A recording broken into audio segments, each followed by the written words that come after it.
Welcome to Grassroots Safety Conversations with Ross. I'm your host, and yes, my name is Ross. These podcasts hopefully will generate original solutions for sustainable ideas and improvements in safety awareness with real people sharing their real world experiences. As your host, I have worked in the industry for over 40 years and consider myself a safety professional who's worked at the grassroots, corporate and in the ONS regulator environment. In saying this, my views and discussion in these podcasts are from my own experience as a safety professional. They are as-is basis and do not reflect any official policy or position of the organisation that I've worked in and am currently working in. Yes, I'm having a little bit of giggle to myself. The aim of my podcast is to try to demystify how complex safety has become and give some solutions that I've used and still use in my day-to-day role as a safety advisor, mentor or consultant. In addition, I plan to have some special guests along the way. Still trying to tie a couple of them down. They're a little bit busy at the moment, but hopefully next month I'll have, within the next month, hopefully have someone else to have a bit of a chat about. So let's get on to today's topic, which is communication breakdown. This is very interesting. You probably remember in episode 6, I talked about culture in the workplace, and I discussed about what a major interaction with consultation and communication. Without proper consultation and or communication processes, what are we going to have? Communication breakdown. So remember, there's always a smoking gun when working with humans, and we all have an opinion on how to manage safety in our workplace. So let's get started on this little hot topic. Look, the current day status on how we communicate, like we can go back in the 60s and 70s, well, there was no tablet, no phone, no iPhone, lots of those things which take that away, that face-to-face looking at people. I mean, you had to talk to people. Well, because we had to. Nowadays, we can send a text, an email. We can cover up our emotions. And sometimes we can communicate via these methods and we could send the wrong message. So communicating is paramount to get it right. So I had a bit of a look at the what it says in the dictionary. Yes, I like the dictionary. What is consultation? This is the act of exchanging information and opinions about something in order to reach a better understanding or make a decision or meeting for this purpose. So we're looking about that key words about something to reach a better understanding. Oh, gee whiz, that's a tough word, that one. And make a decision on what we're discussing. We're going to look at today's politics. Can people make a decision? No, they keep changing their minds from one week to another. So what about communication? This is what we're going to get to, is the activity or process of expressing ideas and feelings or of giving people information. 3 key concerns I've got about this when we're looking at consultation and communication. Opinions, people's opinions. Do people understand what you're talking about or the topic you're trying to communicate? Can we come to a decision? My Lord, how many times do we get people, I don't want this, I don't want that, and you can't make a decision? That is very bad planning when you come to those sort of consultation processes. Consultation creates ideas. Lots of ideas get thrown into that pot. But the other thing, people sometimes throw their own personal feelings in, and feelings can cause a very, diverse way of the current status, what the purpose is. So let's look at from an employee position. Consultation should empower the employee engagement, provide the information in a timely manner to the people affected, listen to their views and taking those views into account. Key words there: engagement, providing information that is real and relevant in a timely manner to the people affected, and try to listen. Use that empathy to listen to what people say. These conversations need to be in person. so you can look at people face to face. Yes, we've come through COVID, and it's 5 years since that dreaded word come to our dictionary, where we could sit behind the computer screen or turn our camera off on our screen so people could not look at us. How can you understand people's emotions or feelings if you can't see them or understand what they're looking at or what they're doing? So it's very, very difficult. And their energy, facial expressions, you need to see those. So we take a step forward on this. So we're listen to people, we're trying to think and do what we can do with these in consultating. And then legislation, under the OH&S legislation, each jurisdiction you may work in, you are required to consult with your workers about matters that are likely to affect their physical and psychological health, safety and welfare. You are required to consult. How often do these things come into your workplace and someone's already made a decision without consulting with you? Especially if you've been away on leave or on long service leave or you're changing areas. How often do these people communicate with you the changes in that area? I've seen over the last probably 6 to 8 years, there's been a real shift in that. I send them a text. I won't discuss that problem with them. So one thing I like to add on the back of this one is sometimes, what was the state of the knowledge at the time? Did you know before? Or did you not know after what is going on? We've got morals and there's ethical components about communication. And I think I mentioned this before, is that when you are communicating, make sure what you say is true and correct, especially under health and safety legislation, because you might have to go to a court of law and probably the last word you will say is, yes, Your Honour, because you need to have that factual information correct when you give it to it. So what can we do? How can we stop this decision paralysis about communicating effectively? Well, I look at this way when I try and do my regular consultation with the workers. Try and use your experiences, skills and expertise.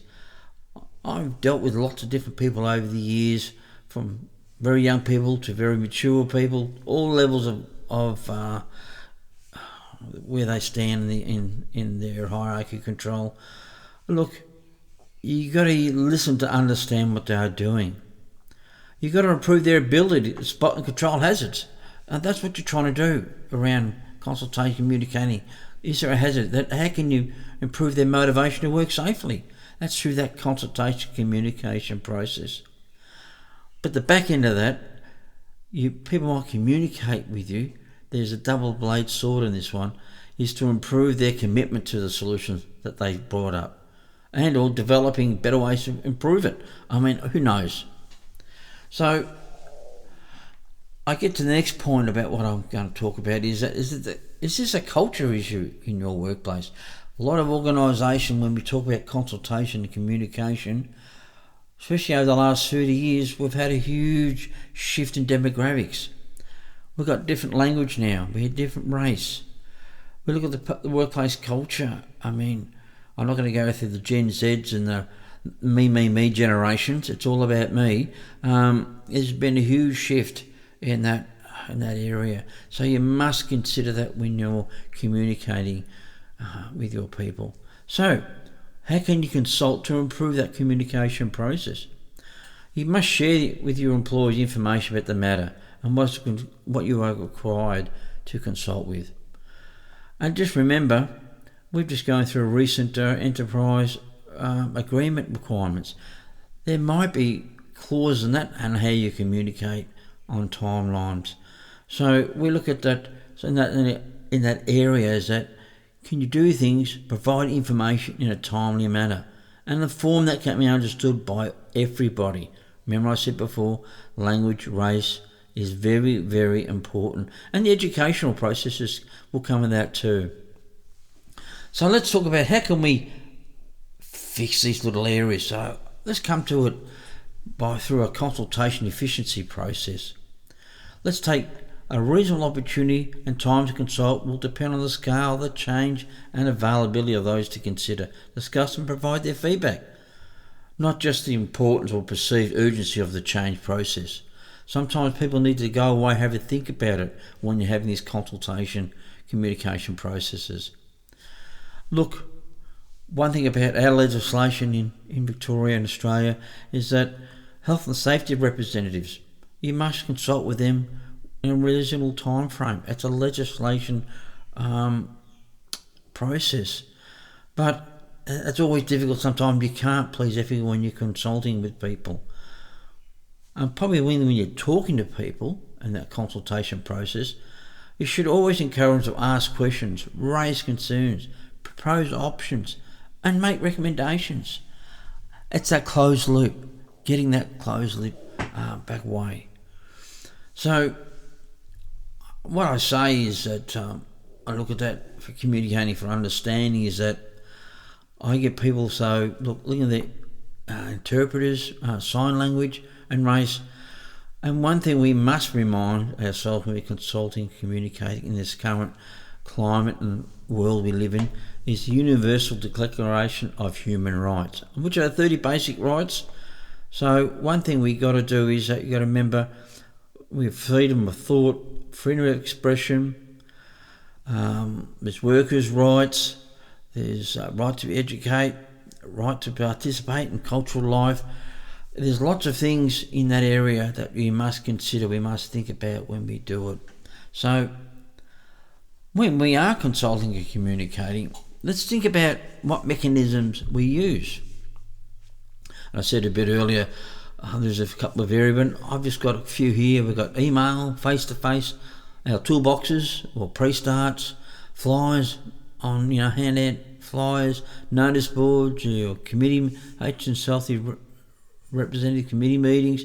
We have internet, we have social media. I mean, look, and beware of social media, because once you put it out in social media, this is what I'm a bit concerned about sometimes.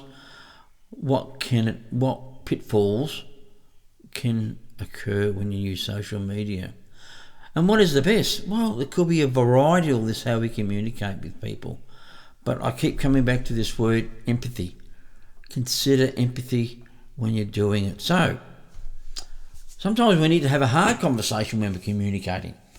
And there's 4 easy steps to this. Let's do preparation. And when you talk to these people, is it a good time to talk about the problem? And make sure you're calm and regulated in your mannerisms, and be prepared around what you're going to do. Don't just go in holy-moly, come with some talking points so you stay on track when you're consulting and communicating with people. A little bit of self-awareness. Are you feeling anxious or irritable? This causes a lot of turmoil in people. If you're not in the right frame of mind, don't do it. Don't have that consultation or communication. Get yourself in the right stable mind so you can have a proper conversation communication process. And then sometimes there might be something that might trigger you during this conversation. Now, with new psychological regulations coming into Victoria, we have to be very careful how we talk about people. It's very, very important. And try and stay calm and be present. And what I mean present is not wander off and look at other things. Keep looking eye contact with those people. Is there anything else that you might want to think about in these 4 steps? Well, there's other awareness, meaning try not to be assertive, not aggressive. Try not to think about the topic. Is it a triggering topic for them when you're communicating with them? Do they feel safe to have these conversations? Sometimes these people don't want to have conversations. So in your communication process, you need to understand the process you're going through. Do they feel safe? They may not feel safe. You might have to get someone else to be with them to help them, or you might want to give them some questions up front to have a conversation. It is very, very difficult.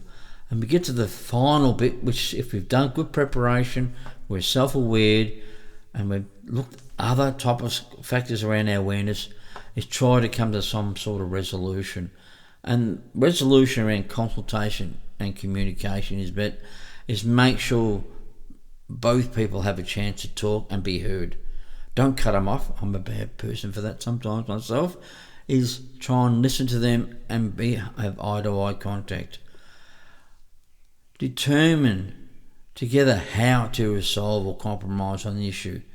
Sometimes you might have a regulatory oversight that this is what it says, what we're going to have to do, and you may not be able to. Try and have a conversation with someone, a young person, say, look, you're not going to have your mobile phone for the next 10 hours. Think about how that would go down and try to come sort of compromise. I know some people at 10 o'clock at night, they grab the kids' phones and all that and they put them in a safe at night so the kids don't get communicated with at night. That's probably a bit harsh on adults, but you don't want to do that sort of stuff. And the other one is, once you've had that little bit of resolution, check in with each other to re-establish connection and the process is followed through. So when we are consulting with people, think about the 4 steps. Be prepared, be self-aware, if there's any other issues around us, problems you might have, and try to come to a resolution. Good consultation and a communication process should always come with a good resolution. Both sides may not be happy, but we can't do much about that. So, and the final thing I want to sort of say that is empathy. As a safety professional, if you listen to this, or senior managers, or whoever you are, be engaged with the people. Don't just go in there with all guns blazing and tell them, this is what we're going to do, you're going to do this whether you like it or not. No, it doesn't work in this day anymore. We have to have empathy and listen and engage with these people. So look, that's a little bit for today. So thank you for listening to the podcast. I hope it's been of some benefit to you and your people and your friends, and how working safe will get you home to them.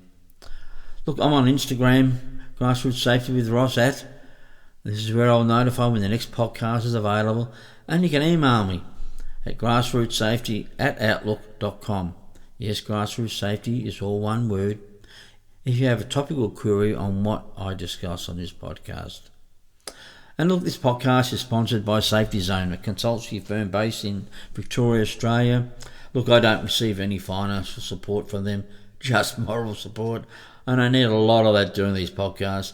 And thanks to my daughter in doing my Instagram post. So, people, until next time, live long and prosper, as Bock would say, and have proactive communication consultation processes.